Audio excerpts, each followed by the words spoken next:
Paris, that great beauty among the cities of the world, has always attracted to herself and made her lovers those men whose talent, taste, and energy best fitted them to enhance her beauty, her comforts, and her charms. This has resulted in such a profusion of marvels, architectural and sculptural among the visual, literary and culinary among the intellectual, that Paris is surely the city of miracles. Even so, I can hardly believe what has happened to me. That I, William Marmaduke Thompson, ex-major in Her Most Gracious Majesty's Indian Army, ex-military attaché to the Maharaja of Macwac, fourth son of the fourth Earl Strophanus, and rather a dull chap at best, should suddenly be accepted, nay, acclaimed, as a French writer of the first water. French, upon my soul. I, who can't remember a story, and who can't tell it if I do remember it, am hailed as a wit. I can no longer say bonjour without people laughing. When I say bonsoir, they howl. Such is a reputation. It all started some months ago with a suggestion made by my dear second wife. French, by the way. And when you say that, you've said everything.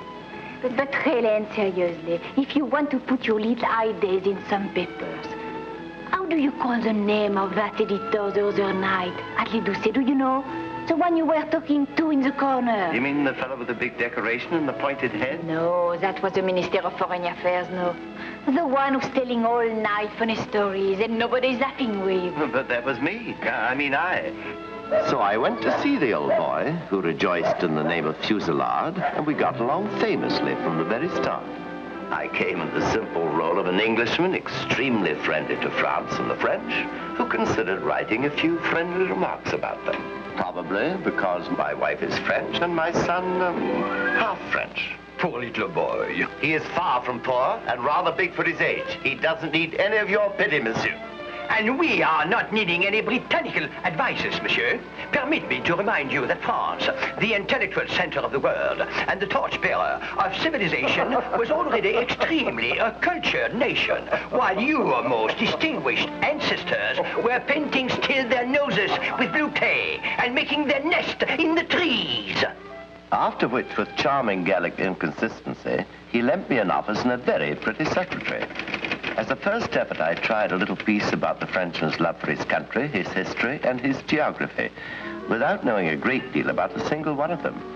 One Saturday, my great French friend, Monsieur Taupin, T-A-U-P-I-N, revealed a curious lack of knowledge, even of this Paris he adores. As he wasn't returning to his office that afternoon, I asked him if he knew the catacombs of Paris, which I had always wanted to visit. And how I know them, guffawed Monsieur Taupin. You ask this of a Parisian of the third generation? All Parisians know the catacombs. One has known them since one's babyhood. In that case, where are they, I inquired. What do you mean, where are they, replied my friend in a tone almost of annoyance. But underground. It's a kind of hole, a crypt, a labyrinth, in which they buried, I don't remember just whom exactly, very long ago. You understand, it must be underground, or it couldn't be a catacomb. If it was at street level, it would be a mausoleum. I thanked him, but asked him once again where they were to be found. But, my dear friend, began Monsieur Taupin, and then excused himself to go and get a toothpick, superior, I suppose, to those on the table. He seemed to have a little difficulty finding what he was looking for. No one seemed familiar with the toothpick as he wanted it. Vous ne connaissez pas les catacombes? Vous ne connaissez pas les catacombes, hein? Monsieur, les catacombes, si vous voulez. Oui, c'est sous la terre, quoi. Monsieur, ça va? Vous savez pas où se trouvent les catacombes? Catacombes. Vérésé. He came back minus toothpicks, but very gay. How about it, said he, soaping his hands. Are we off? Are we going to Place d'Enfer Rochereau? What is there, I asked. But the catacombs, laughed Monsieur Taupin. They have always been there. Where on earth did you think they were anyway? And we spent a joyous afternoon in them. Very good, Monsieur Major. Really and truly very good. Oh, well, thank you. But is it funny? I went home that night feeling rather cheered about the whole thing, forgetting that in a French or even a half-French family there is never a dull moment. As a matter of fact, there had been a slight row at breakfast that very morning. Careful, darling. You are going to hurting yourself. Yes, Mama. In the first place, a gentleman doesn't read at the table. Listen, Sherry. So far as that is going, for becoming a gentleman, he has still plenty time. I do not know even how much of a gentleman you were at 8 years of old. Oh, I was a gentleman at 2 years of old, I trust. Anyway, leave him alone, this infant. This governess you have engaged, this nursemaid, is correcting all this, and quick. How is she called? Miss Fit. And so what? All I am saying is, hey, psst, somebody wanting you. Her name is Miss Fifth. Not at all difficult. The sound is made by preparing to say feet, then changing in the middle to the word fifth, finishing with the tongue up against the upper teeth. Fifth. I hoped the matter of Miss Fifth, the new governess, had been brought to a successful conclusion. Unfortunately, the blasted thing had only just begun.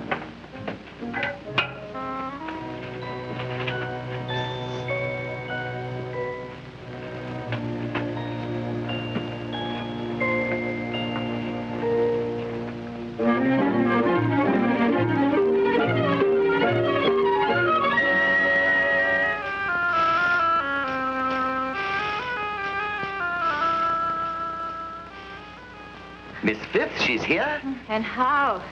And now she's here, what we can do, Because you understand. She doesn't sleep on the 6th floor with a servant, this lady. When I mentioned this, she frees me with a look. But she sleeps with the little boy, naturally. Oh, in his room, to commence with his very bed for children. Sleeping in the same room with adults, he's giving them asthma. Oh, you're getting confused, dear. You're thinking of cats. If Mark sleeps in the same room with her, sooner or later, he will see her undress. This I don't want. It could twist him, his whole life. Then if you don't want her to sleep near little Mark, and she doesn't want to go upstairs under the roof, I am stymied. I don't know what to do. One could always put her in your den.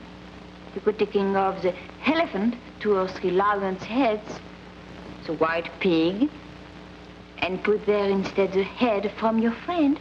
She's not exactly my friend, Marty. I knew her in India, and I think she would be excellent for our son, that is all.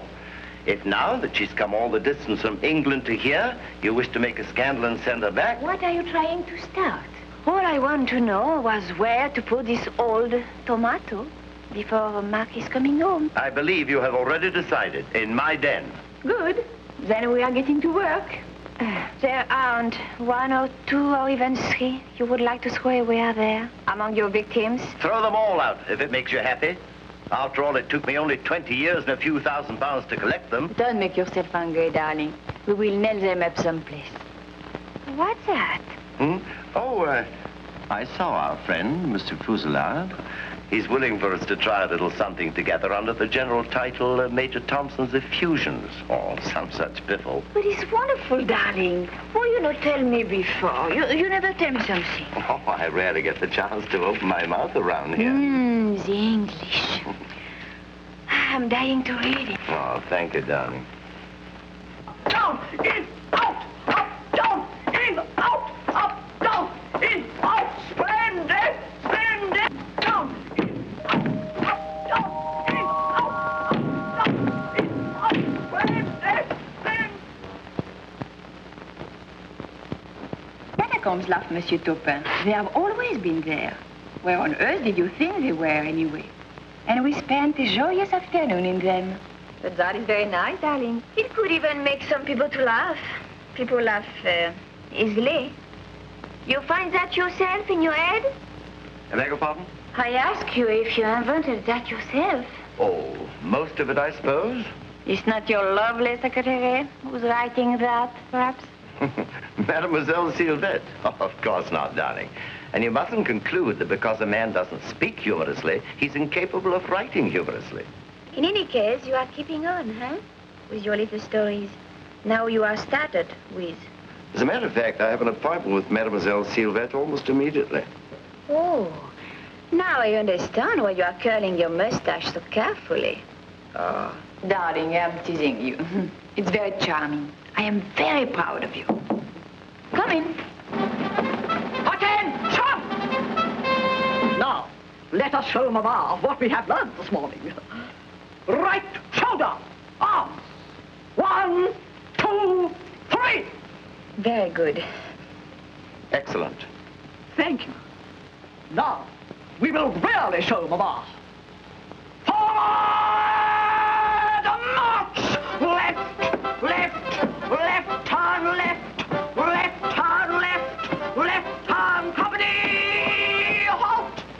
Present, arms! Good morning, Mama. I trust you slept well. Goodbye. I must go to do my lessons now, and we'll see you later. Turn left, forward, march. Oh. At ease. Only the first morning, of course.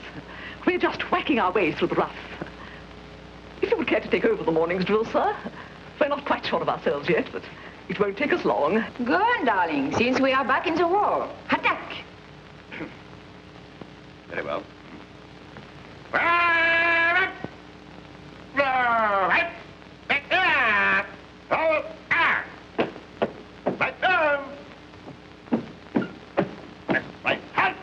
Good morning, sir. I trust you slept well, sir. Thank you, sir. I did, sir.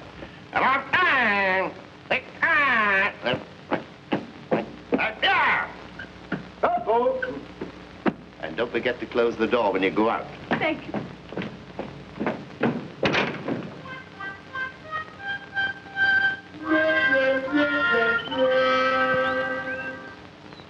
This one I have called temporarily France at the wheel or run for your lives. It is wise to beware of the French at all times, but essential when they are at the wheel. An Englishman first arriving in France should learn immediately that there are two species of French, the on foots and the en voitures, or motorists. The on foots loathe the en voitures, and the en voitures terrorize the on foots. The first passing instantly into the second group if a steering wheel is placed between their heads. The English drive rather clumsily, but prudently. The French drive rather well, but insanely.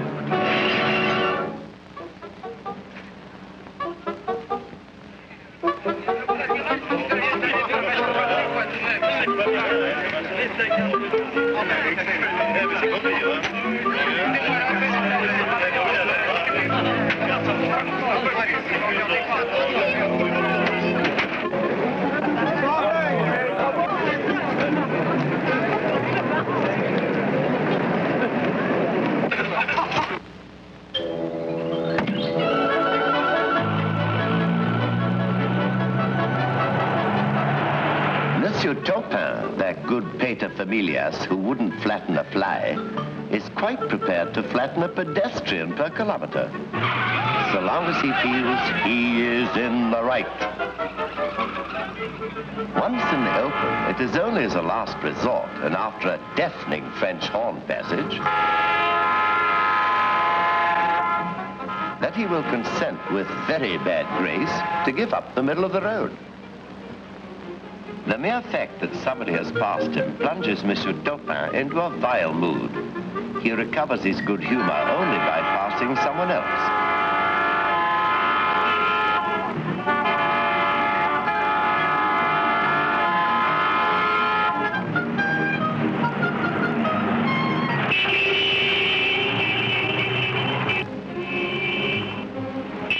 An Englishman arriving in France must learn first to drive on the right side of the road, which for him is the wrong side.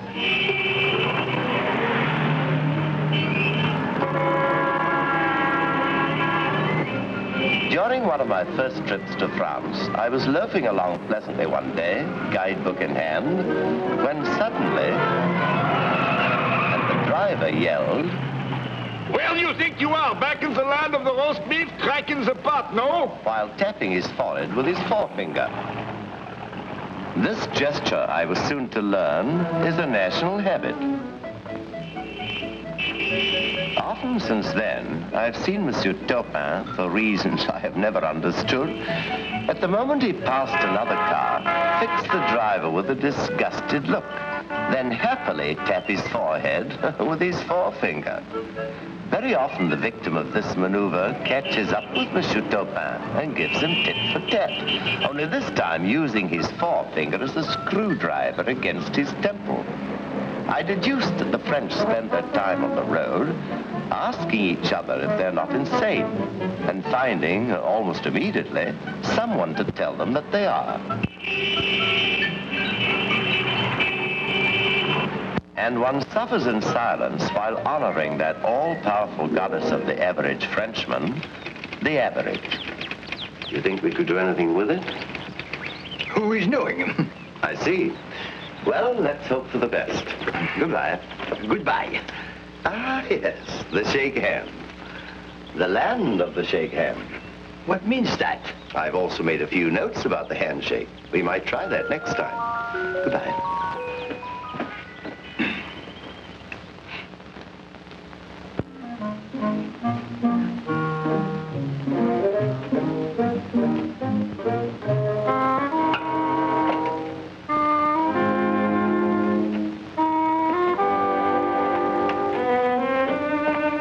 Martine?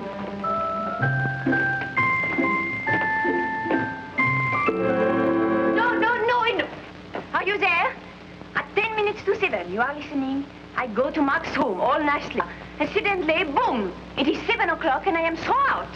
She's undressing him. She's giving his bath, teaching him his night prayers, with the big prayers probably for the royal family. Good Britannia, but me, I don't want it. I want you to kick her out the door. Martine, I am a fair man. I will discharge Miss Fifth instantly when she has done one of three things: conducted herself vulgarly, set an example I consider bad for our son, or been disloyal to England.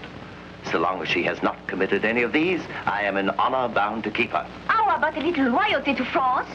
This may not seem important to you, but here you are in France. Do you know what she is trying to teach your son today? Not yet. That is the French who are condemning Joan of Arc to death, despite the wishes of the noble English always chivalrous. And that is dirty King of France, Charles VII, did not leave one finger to help her, but let her be taken to the stake while he is playing with his friends, etc., etc. But unfortunately, all of that is true, darling. True? You're not going to teach French history to French women, no? Everybody who went ever near to a school. No, it was the English who were burning her in Orléans. In the first place, it was Rouen, not Orléans, Martine. And her judges were definitely French. And I am telling you, they were no Frenchmen, monsieur. They were collaborators. To be French, you must have the heart. Oh, bumble puppy. For the French and many other nationalities, the land of the handshake is thought to be England. In truth, the land of the handshake is France. My friend Monsieur Taupin always feels compelled to shake my hand twice, or even 3 times as vigorously as normal, simply because I'm English. English from the land of the handshake. When a foreigner lives in France for a long time, he becomes so accustomed to seizing anything that even looks like a hand that when he goes back to his own country, everyone thinks he's insane, or that his arm is in a cast. The other day in London, an old lady, seeing my hand outstretched, sweetly placed a shilling in it. I was looking on the other night while a drama critic I know was trying very hard to finish a review his whole paper was waiting for. Some friends went by, saw quite well what he was doing and how desperate he was for time. But this doesn't count. It was stronger than they, also than he, because upon this subject the French are completely inflexible. Often someone says, "Hello, he didn't shake my hand," and immediately starts wondering what he could possibly have done, consciously or unconsciously, to insult the other. Or else he may say, "Hello, he didn't shake my hand quite as usual," which is also a very serious matter. But the insult of insults is not to accept the proffered hand and simply leave it there hanging in space. When a Frenchman says, I refused him my hand, he says it as Her dear Britannic Majesty might say, we banish thee from our kingdom.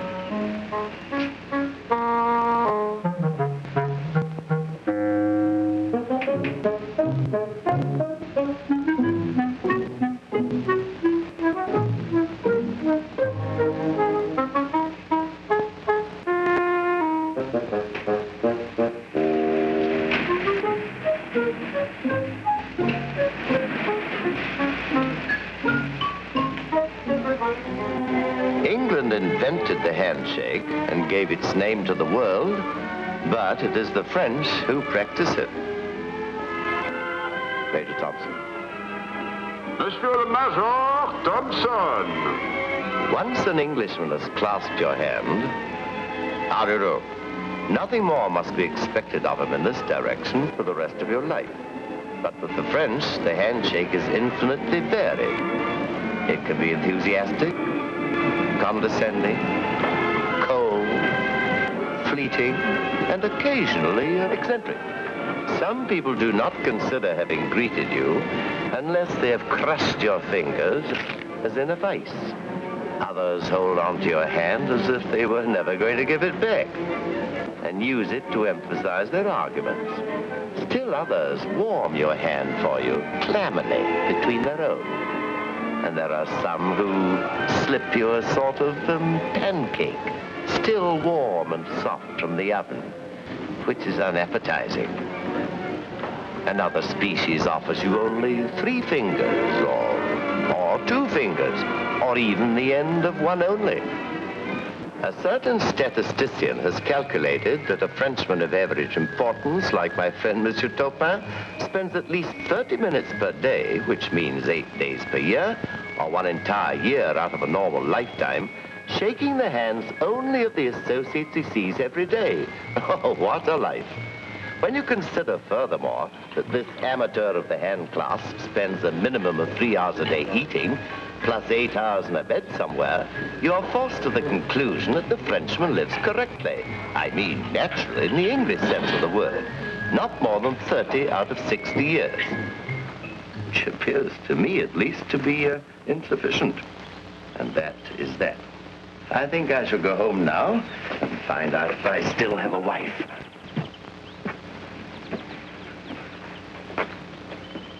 No woman is ever leaving you, Monsieur Major.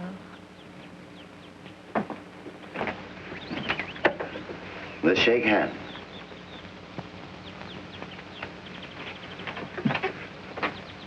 A roll for Italia! Britannia rules the waves left! Britons never, never, never! Martin?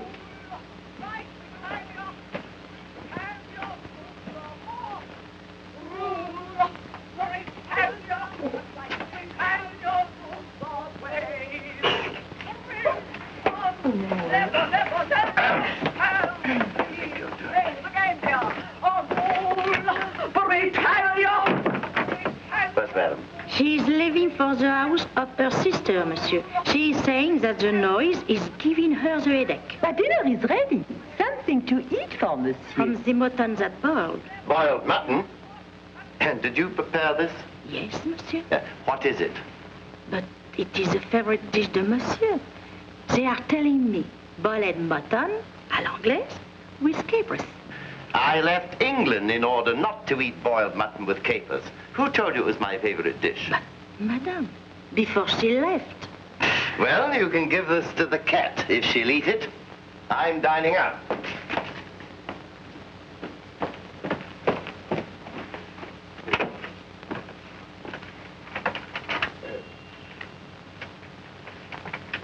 Evening.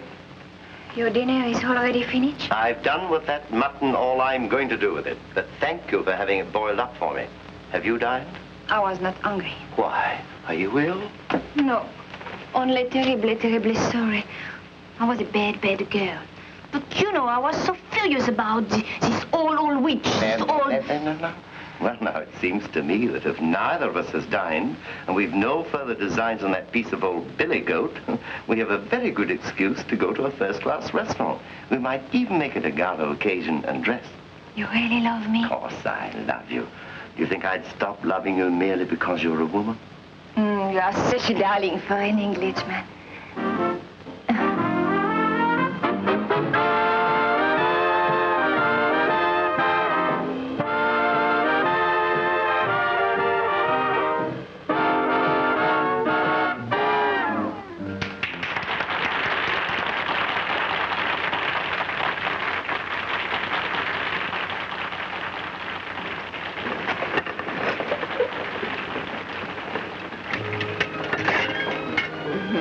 You love me? Truly, truly, truly, and really?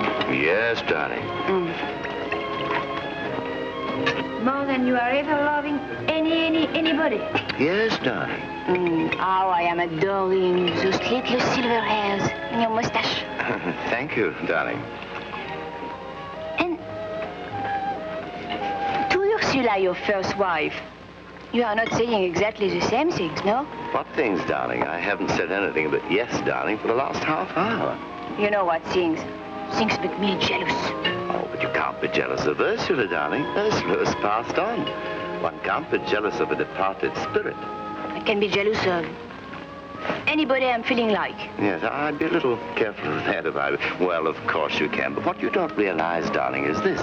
We handle these things a little differently in England than in France. See, we don't grovel in sentiment over there. Yes, yes, yes. Oh, you're asking her to marry you. Oh, really, darling, I haven't the slightest recollection. I'm not at all sure, or am I? Yes, I did the asking. Well, it was on horseback, naturally, that the whole thing was decided.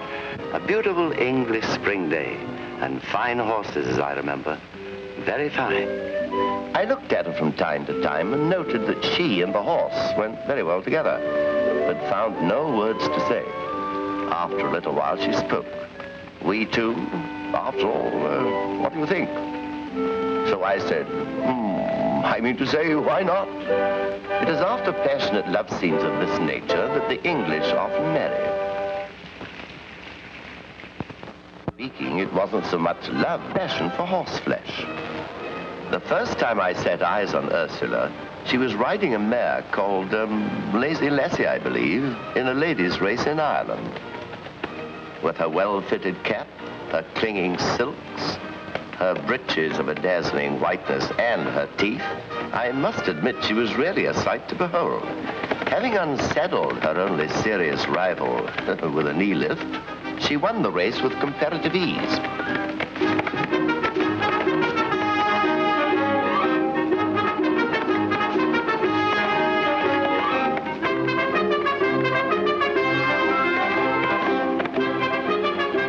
The presentation of the Gold Cup gave me a chance to see her at closer range, all of a twitter in her virginal charm. And I lost no time in having myself introduced. We talked a good deal about India and of her favorite sport, boar hunting with the lance, big sticking, which she demonstrated in the most original manner by disemboweling a lemon, although not too appetizingly. We discovered also many other delightful and interesting subjects of mutual interest. We had soon to separate, alas, but something had been lit between us. And when, a few weeks later, we were reunited during the hunting season on the continent, on a day when, unfortunately, we'd lost the hounds, she seemed to me as beautiful and distinguished as previously, and we were drawn all too naturally, one towards the other.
Why is it that so many women change totally the instant one marries them? That moment of passion, which was to play so important a part in my life, was absolutely never reenacted. In truth, everything seemed different from the morning that Ursula first came downstairs. Hello, dear. In a bathrobe. I really couldn't ask her to wear her hunting bowler to bed, however, nor her boots, and keep them on at breakfast. How explain, while remaining within the confines of propriety, what my life with Ursula was like?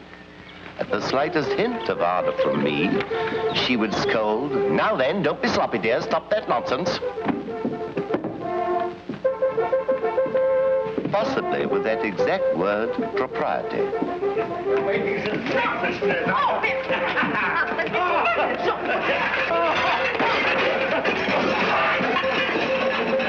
Of course, it wasn't entirely her fault. I'd happened to overhear her dear mother, the Duchess, on the night of our marriage, giving her daughter her last-minute ring instructions, so to speak, saying more or less, "I know, my dear, I know. Of course, it's utterly unbearable. All I can tell you is, do as I did with Edward, your dear father. Close your eyes and think of England."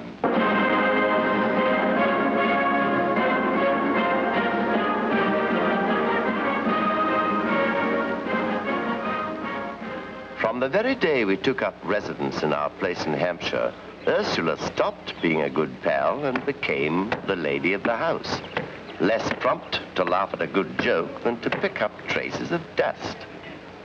And especially of feet, more especially of my feet. Never had I heard so much chatter about feet. It was only a matter of time, therefore, until I noticed Ursula's. In a well-made boot, all feet look well, but her slippers were something of a trial.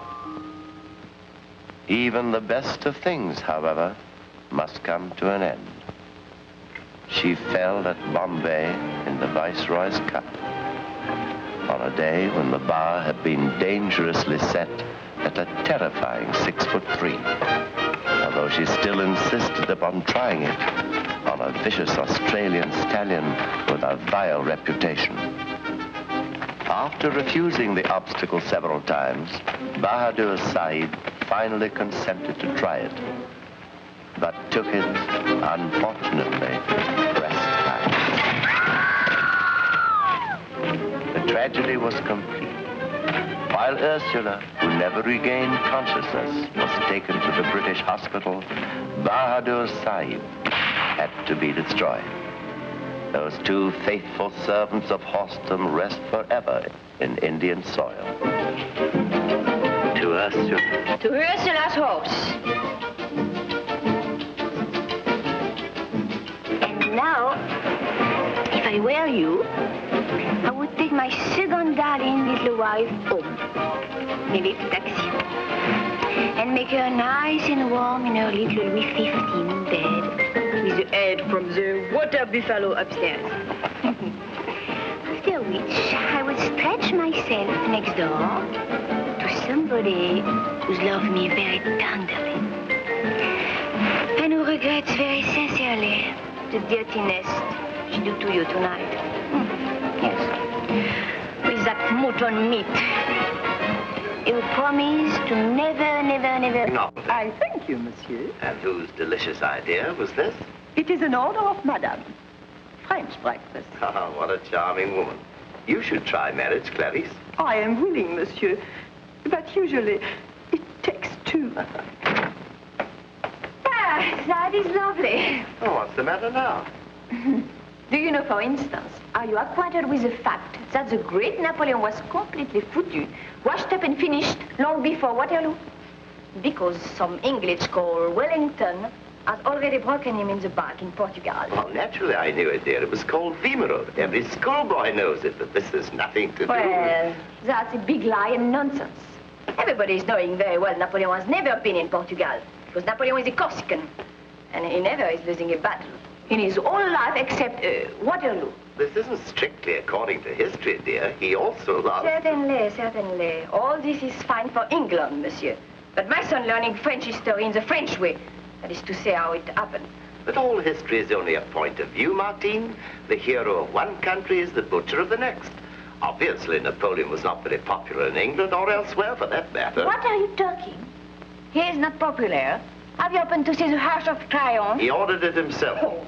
And the Avenue of the Grand Army is tomb in the Invalides, and the Empire style. But all this is for France, Martine, and the French. Oh, and your accomplice teaching to Marx that the great Napoleon is a very small little man in a funny big hat bigger than him. Wasn't very big, darling. He was big enough to taking care of the English. Yes, darling, of course he was. And his hat is ridiculous, I'm supposing. Well, I didn't say it, but since you insist upon it, yes, his hat was ridiculous. But not as ridiculous as you are at this moment.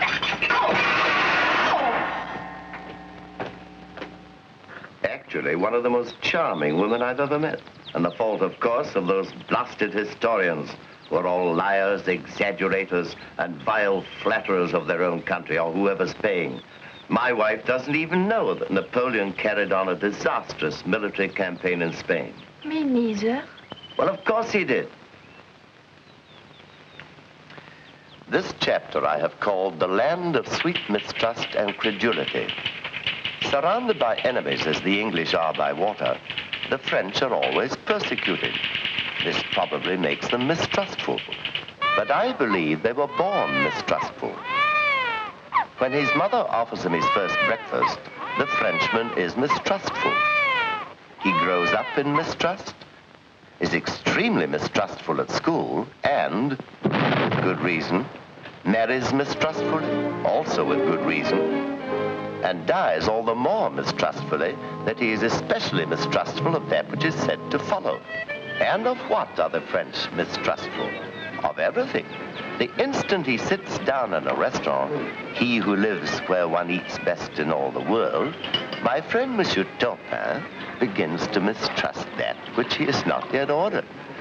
Oysters, for instance. But, says he to the proprietor, are they really good?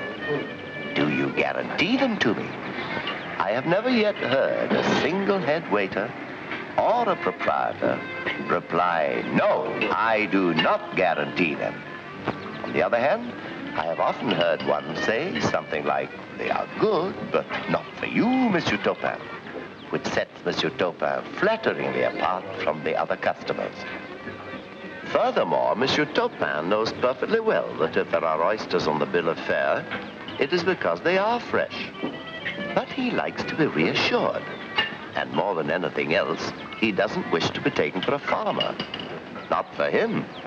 Oh, good heavens above, what would he be like in a country like mine, where even pulling one's chair up to the table is so often the prologue to a tragic adventure. With the arrival of the main dish, Monsieur Taupin's suspicions flare up again. The water, for instance. He insists upon water that is fresh, as if some of the bottles contain polluted or swamp water. He wants bread that's really fresh. He demands wine that has not been adulterated. Is your Pomerol really good? One can absorb it with confidence. You're positive it isn't red ink? When the bill is presented, Monsieur Taupin checks it over mentally. As a matter of principle, he tells me. If he finds no mistake, he seems disappointed. If he finds one, he becomes furious and belabors the proprietor in the most ferocious manner over a portion of camembert at 50 francs. Then ends his luncheon even more mistrustfully than he began it. Another time, while driving to the Gare d'Austerlitz, I noticed that Monsieur Taupin, greatly worried, glanced repeatedly at his watch. He must have mistrusted his own time, because finally he asked the chauffeur if he had the exact time. An Englishman or a German asks, "What time is it?" Or "Wie viel Uhr ist es?" And somebody tells him. Monsieur Taupin would never be satisfied with this. He insists upon the exact time. The time of the observatory, of Greenwich, or Mount Palomar. On this occasion, he was reassured by the driver's time, which was not noticeably different from his own. But once arrived at the station, he made a final check on the sidewalk, explaining to me that the outside clocks on stations are always 3 minutes past to force people to hurry. Monsieur Taupin therefore set his watch by station time, less 3 minutes, plus 1 minute advance for the principle of the thing, which put him approximately 60 seconds behind Palomar. After which, and a profound perusal of the timetable, we arrived at our train.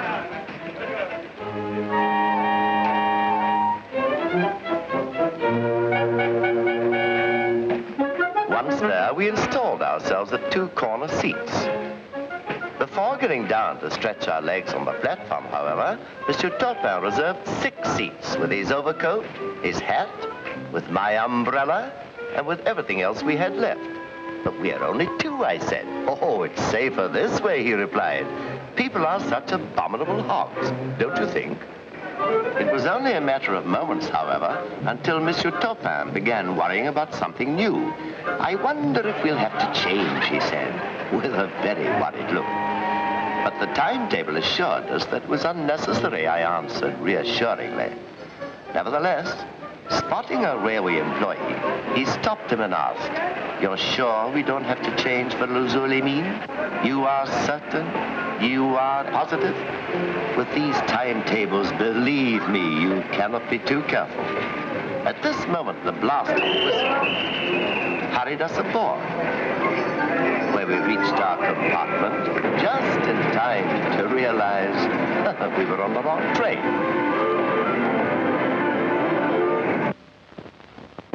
There is no place like a railway compartment to observe the French specimen at close range, his hatred of authority in general, and the unknown they, T-H-E-Y in particular, is better revealed here than almost anywhere else. I was coming back from the country the other night with Monsieur Taupin, sporting a new decoration he had just received, when the ceiling fixture dimmed once or twice for about a second. How do they expect you to read with that thing? Yes, it's simply horrible. Well, but there's still no excuse for it. There you are. They might take the trouble to check their filthy cars more carefully before sending them out. My dear madam, but they don't care. You see? They just don't give a hoot. They don't have to ride in here. Not they. Of course. They're the lucky ones. They? I'd throw them all out at once. The bunch of crooks. Ha! Yes. Meanwhile, though, they're still here. Very much so. And here to stay. All they think about is stuffing their pockets. The old pork barrel. Ha! And free rides everywhere. And who pays for all that, I'd like to know. Well, not they. You do. It's me. Oh, no, I don't mean you, my darling. But of course, it's a massacre the way they swindle us. It's a disgrace, our beautiful country. So rich. That has nothing better than to keep going. They'll finish by killing it completely. They're certainly capable of it. They? Yes, they'd love to. Just look at this pigsty. It's a disgrace. I'm going to write them a letter. You can write all you like. They won't even open your letter. Your tickets, if you please. It's a disgrace. Do you hear me? A disgrace. You give me back my money. If you have any complaints to make, madame, you must write to the head office. And you sir for what? I control the tickets, madame. May I please have your ticket? I insist that you be more polite towards madam. But I am polite, monsieur. Besides, I wasn't talking to you. May I check your ticket, please? Just for that, I refuse to present it. Really, we'll see about that. Because if you want to play games... You'll regret your impertinence, my friend. doubt it. First of all, let me put down your number. That's your right, monsieur. Thank you. Now, 4,034. Yes, monsieur. Well, then, 4,034 is not going to turn out to be your lucky number. Possibly, sir. Certainly, sir. Thank you. Also, monsieur. And your name will be Mud, my friend. Of course. He laughs last, who laughs the last. Naturally. Your ticket, please, madam. Aren't you ashamed? Not at all, madam. Thank you, madam.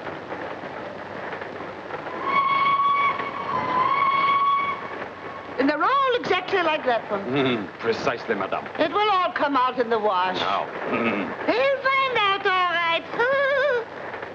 And it's about here that I closed my notebook, without knowing any more than I did in the beginning who they were or what they had been guilty of.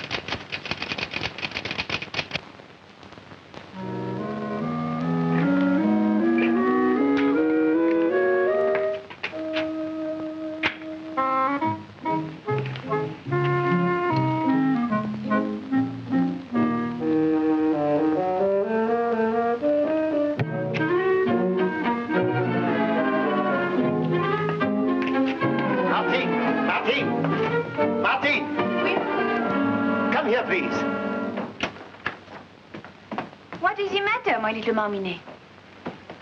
What's our bed doing outside there by the lift on the landing? Oh, it no longer is belonging to us. I sold it. He's coming tomorrow to take her away. Who is coming?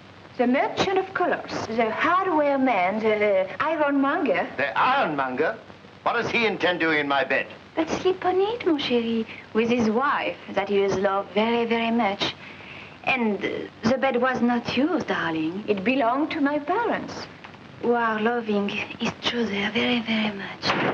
So... You did this out of vengeance?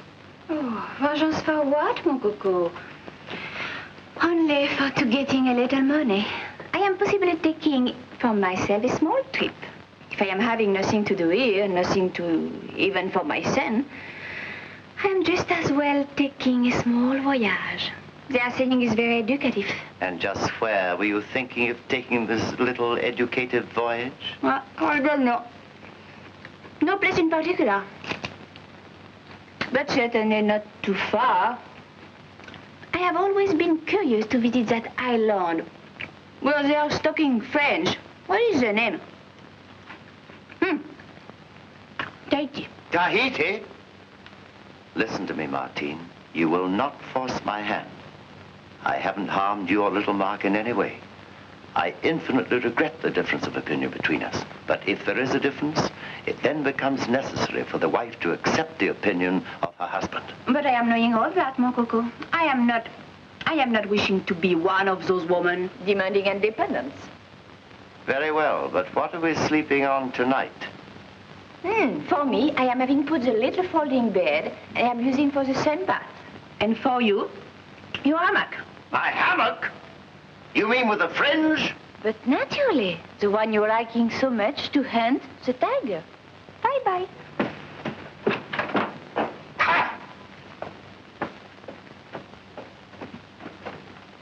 Martine! Martine! Oui? Where's the dining room table? Oh, I sold it to the druggist, you know. The one who has a little cross eye with the red hair. After all, it's belonging to my tonton, my uncle.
you want to call a doctor? Oh, I'm sorry, Mamina. I am a bad, bad girl. Oh, you don't know it, but you drink too much. An English gentleman never drinks too much. Good night.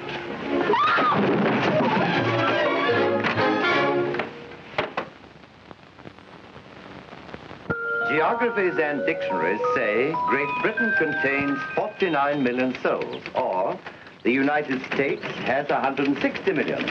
But they should say France is divided among 49 million Frenchmen. Underline divided. Yes, sir.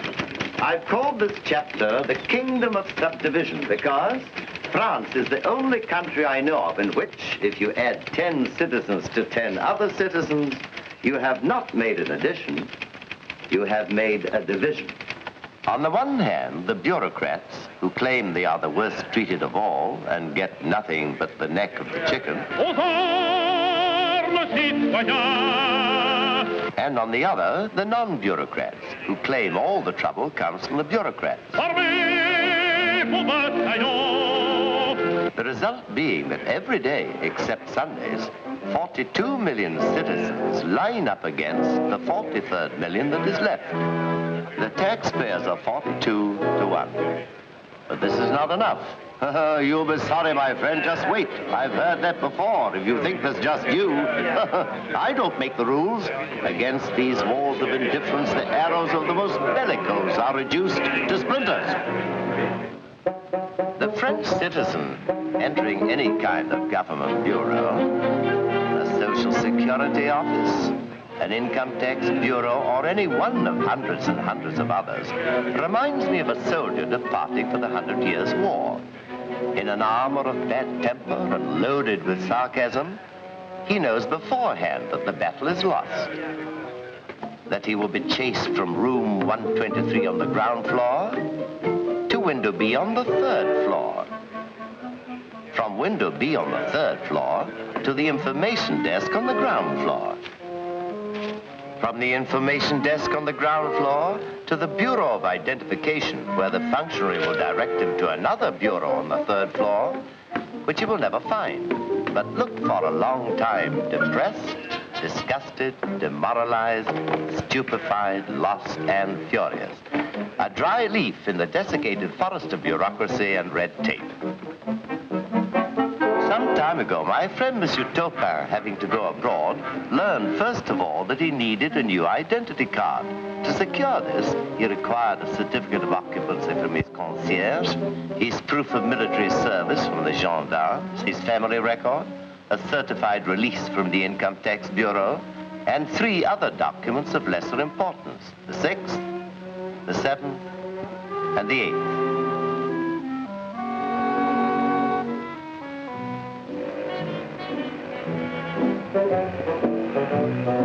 His fountain pen was slightly temperamental, but with an effort, his concierge managed to scrawl her name legibly, and his proof of military service, not being exactly where he remembered having filed it, took a little time to locate. Back at the police station, a new difficulty arose. To the simple-minded, it would seem logical that Monsieur Taupin, born where he has lived for 50 years, would need no one else to swear that he was Monsieur Taupin. Wrong. Monsieur Taupin, to prove he is himself, must produce 2 witnesses. One would think very old friends. Wrong again. The witnesses presumed to know him have never even seen him, but are known to the police. They consist usually of the bartender across the street and the nearest grocer, who by this frequent service add nicely to their little incomes. In some of the newer public buildings, the antagonists are apt to be separated by new inventions, often curiously shaped, but said to be hygienic.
Martine? We are here, Marmaduke, in the salon.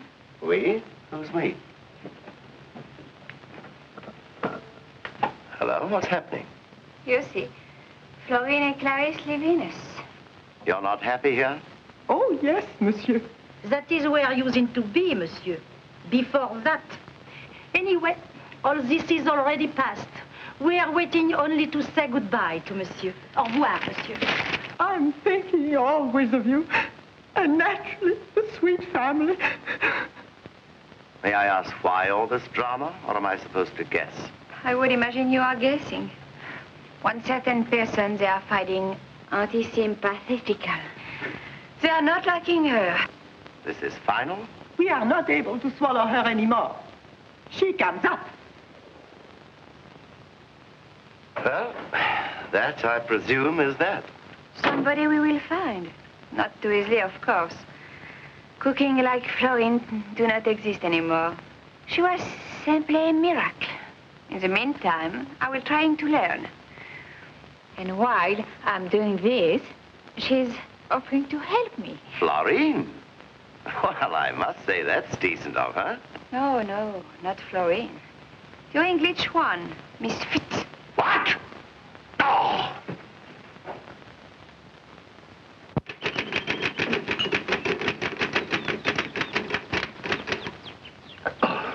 But you are surprised me, Monsieur Major.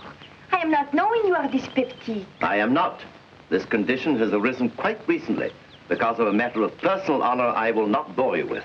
You are never boring me, Monsieur Major.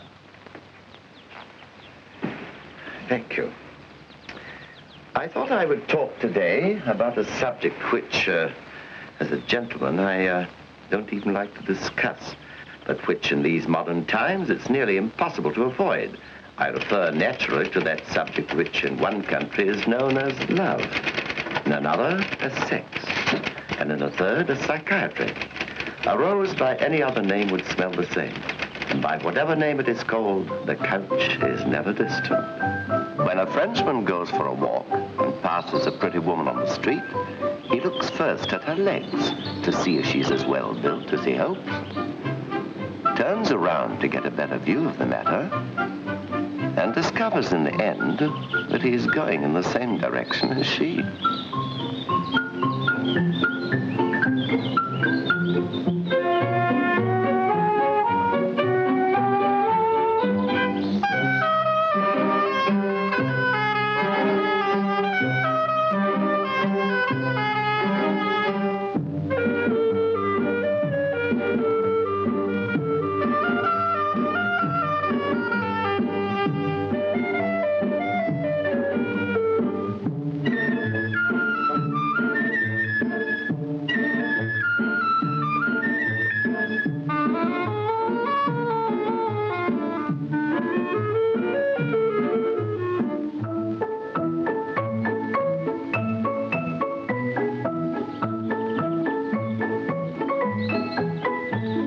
an Englishman passes a pretty woman on the street, he sees her without looking at her.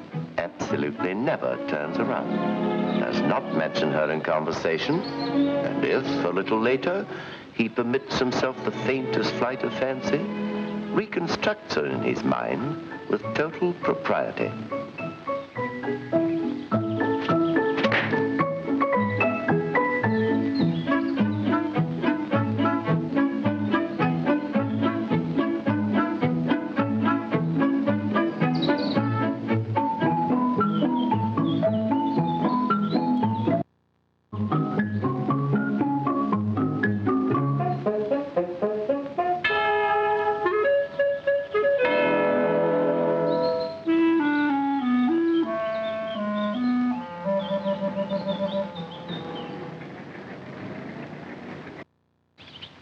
When one's done a good bit of traveling, one notices that there is no greater difference than that between the interior arrangements of a Frenchman, for instance, and those of his friend across the channel.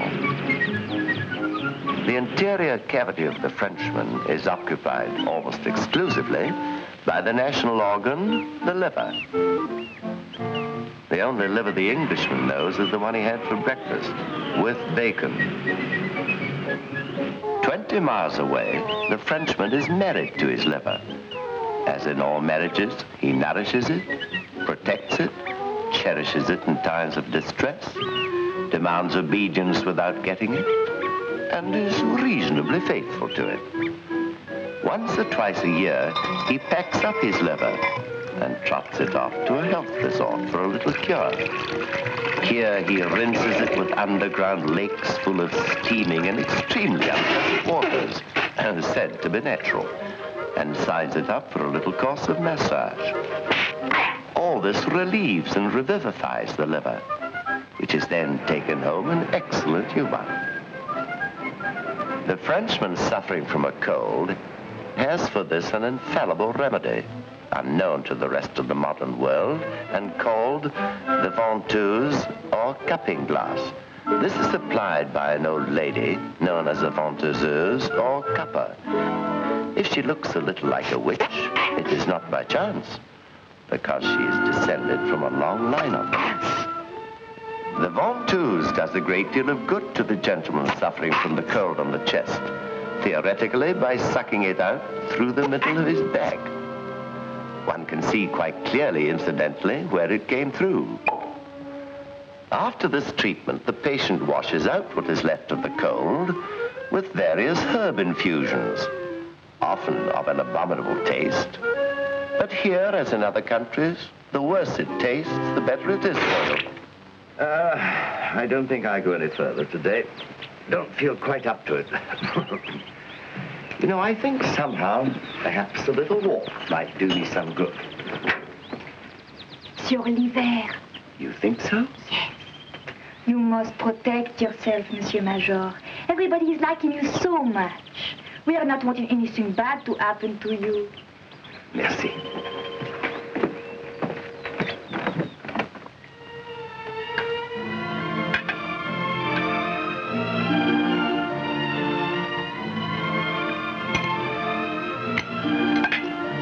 I don't know whether we should have bought back this table or not. You think it's a little lousy? If lousy means prepared by a louse, yes. Oh, maybe you are too severe. Of course, it is nothing like cooking by Florine. But when I remember her little beef bourguignon, her Flemish cabbage soup, her chicken à la crapaudine, her little thin crepes à la... Oh, shut up, please. I'm unhappy enough as it is. But the degree of my unhappiness will not change my decision in the slightest. Naturally. And everyone is forced to admire you, including you.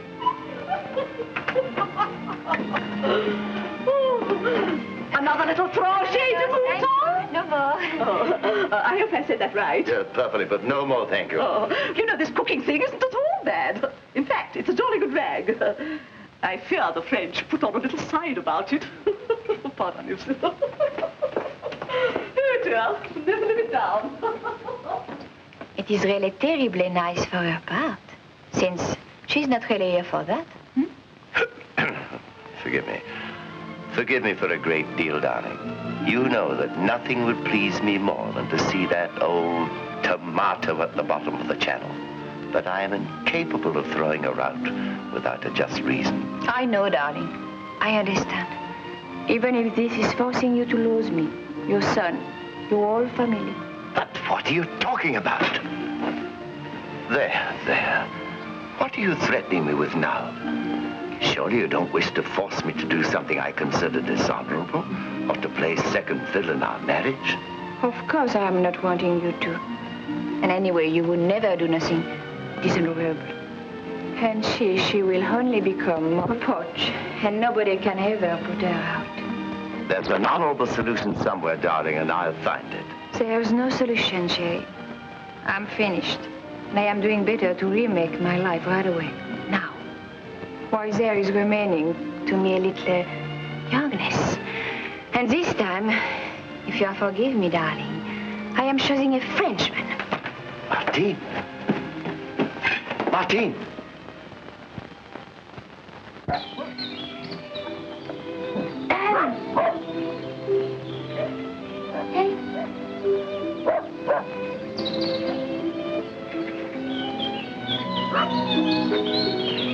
It is necessary to work, nevertheless, Monsieur Major. No matter how one feels. And then, when it's all finished and all published and big success, she is having even more admiration for you, Madame Major. The love of a woman must be compelled, like the lion. Really? And when? Love is not the subject I know the most about. Actually, I should feel more at home with lions. And you see, with me, would be just the opposite. Do you actually believe, as you implied a moment ago, that someone might publish this nonsense we're writing? But of course, Monsieur Major. They publish even things sometimes even less funny. Oh, you fill me with confidence. However, let's go. Good.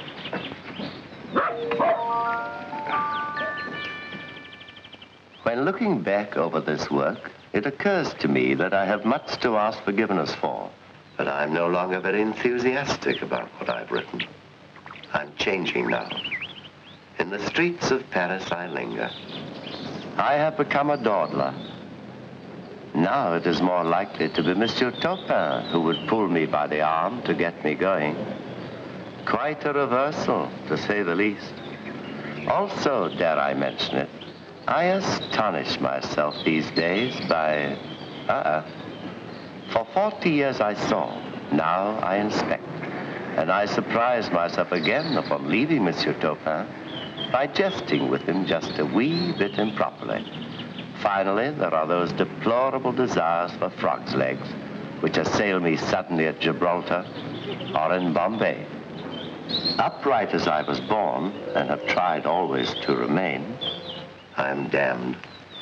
I'm no longer an Englishman, and will never be quite a Frenchman. I'm nothing. Very polite. Is that how he's ending? For the moment, yes. To tell you the truth, I'm so upset in my private life, I may simply pack up and settle down in some London suburb. In that case, be sure you are leaving me your address, as I have just sold out your series to a big newspaper. What? They're publishing me? But naturally. What you're writing, my friend, is a wonderful... Oh, Monsieur Major, Herman is always telling you it is funny. Yes, you did. Martine?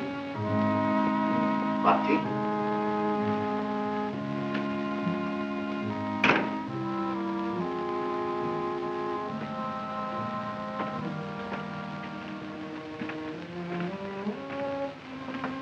Martine?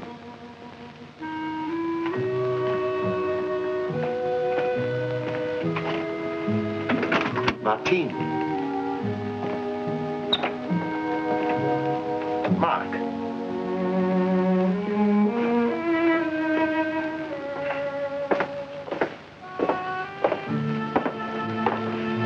Miss Fitz?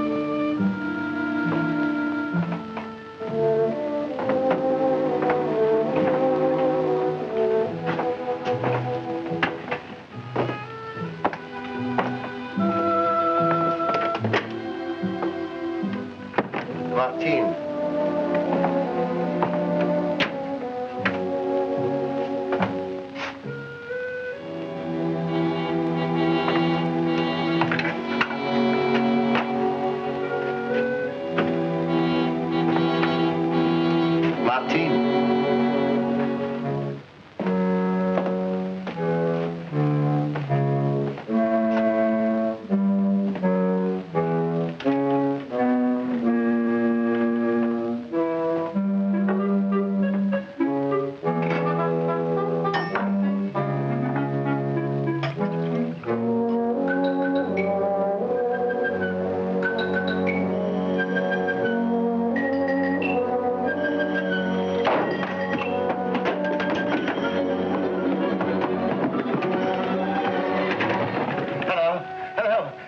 Martine?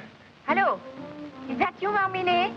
Listen. No, I will not listen. I want you to listen instead. But I am having a lot to tell you. We are just coming from the lawyer. I think it's terrible that you've already been to the lawyer's without talking it over with me.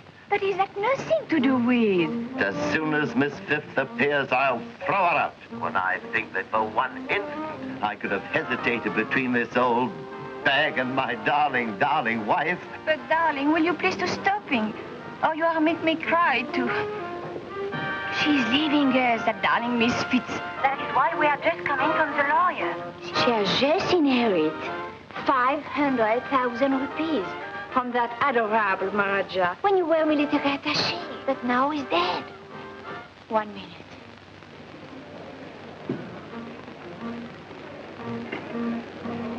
And she's having to go to India to collect them. Is not that wonderful? For her, I am joking. For us, well, we would like to get along. What did you say?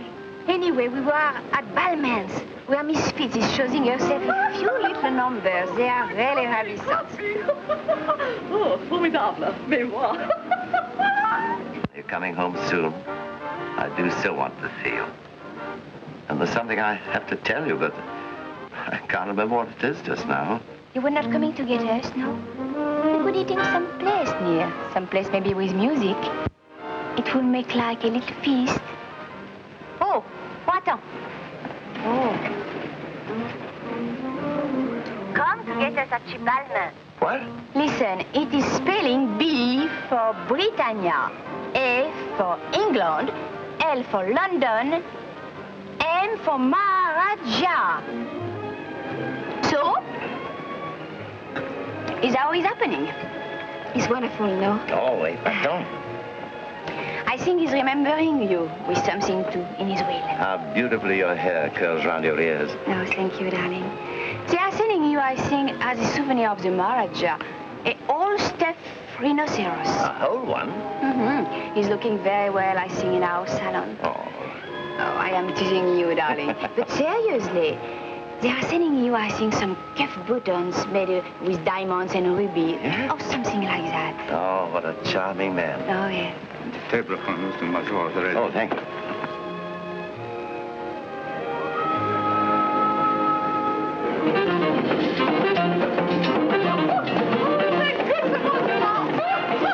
Now they are loving each other. Yeah. Got it, yes. Oh, it's wonderful.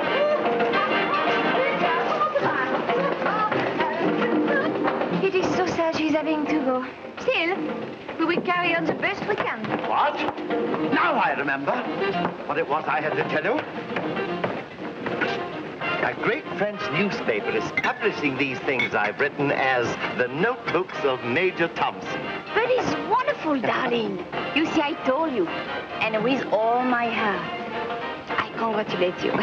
Do you think it will be a success? No, no, no. This isn't the sort of thing that interests the French, and the English won't be able to read it anyway. Still, it's an honor to have your work published in a newspaper, even if it's a French newspaper. Obviously, it's not the same thing as if it were the Times, but still, it's pleasing.